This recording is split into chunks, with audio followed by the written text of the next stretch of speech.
Hi అండి, home harvest ఛానల్కి స్వాగతం అండి.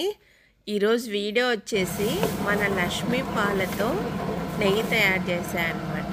లక్ష్మీ పాలని మేము ఒక్కరిమే వాడకుండా లక్ష్మీకి వాడతాము, అలాగే చెట్లకు కూడా వాడతాము. దసరా పండుగ అయిపోయాక సెకండ్ డే చేశానమాట. ఇలాగా వెన్న నేను తీసి పక్కన పెట్టుకున్నానండి. ఆ రోజు అంతా కాంచా అనమాట. ఒక 700 గ్రామ్స్ వచ్చి ఉంటుందండి నెయ్యి. ఫ్రిడ్జ్ కూలింగ్ అవ్వట్లేదు అనమాట. సో వాళ్ళని పిలిపించాము.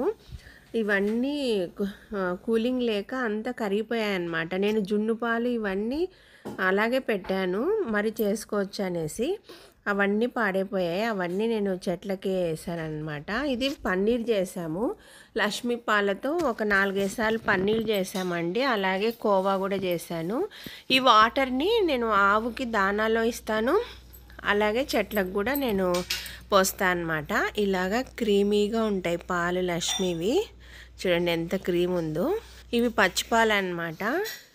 మేము రోజు వచ్చే పాలు మేము ఇంట్లోకే వాడుకుంటాం కాబట్టి మాకు ఎక్కువ మిగిలినప్పుడు ఇలాగా నేను పన్నీరు ఇవన్నీ చేస్తూ ఉంటానండి. పన్నీర్ మేము హోమ్ మేడ్ చేసేది ప్రీవియస్ వీడియోస్లో చూపించాను, అందుకే నేను ఇక్కడ చూపించట్లేదు.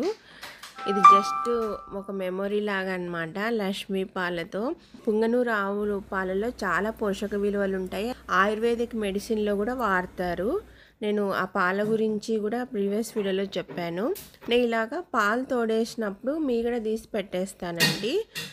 ఆ మీగడ ఎక్కువ అయినప్పుడు ఇలాగ తీస్తా అనమాట. ఈ మజ్జిగని మేము ఇంట్లో వాడుకుంటాము, సేమ్ మరి లక్ష్మీ దానాలో వాడుకోవచ్చు అనమాట. ఇలాగ వెన్నది వస్తుంది. ప్రస్తుతానికైతే నేను మిక్సీలో తీస్తానండి వెన్న.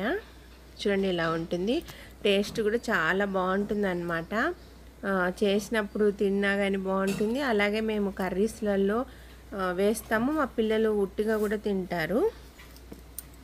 ఇలాగ వస్తుందన్నమాట. ఫస్ట్ టైం తీసినప్పుడైతే 750 గ్రామ్స్ వచ్చింది వెన్న ఇదంతా. ఇంకా అలాగే పెట్టేసి 2 టైమ్స్ తీసానండి.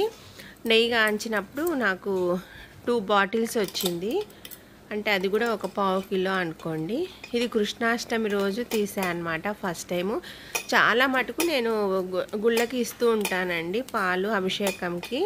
నవరాత్రుల్లో ఇచ్చాను, అంతకుముందు కూడా ఇస్తూ ఉంటాను శివాలయంలోనూ, అమ్మవారి గుళ్ళో.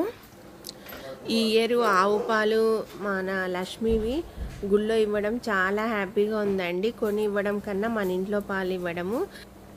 ఒకసారి ఇలాగ కోవా చేసామన్నమాట. పాలు మనం బయట కొన్నప్పుడు కాంచిన తర్వాత ఈవినింగ్కి మార్నింగ్కి చెడిపోతాయి కదండి. ఇవైతే అస్సలు చెడిపోదు. పెరుగు కూడా 2-3 రోజులు బయట బాగుంటుంది అనమాట టేస్ట్. ఫస్ట్ టైం తీసినప్పుడు అండి పాలు ఇలాగా ఇంటికి తెచ్చి బాటిల్లో పెట్టాను. ఇవన్నీ మరి జున్ను పాలు అవి చేసుకుందాం అనుకున్నాం, కానీ అన్నీ మాకు ఫ్రిడ్జ్ కొంచెము కూలింగ్ అవ్వకపోవడం వల్ల అన్నీ పోయాయి అన్నమాట. వాటన్నిటినీ చెట్లకు పోసుకున్నాము. ఓకే అండి, బాయ్ అండి.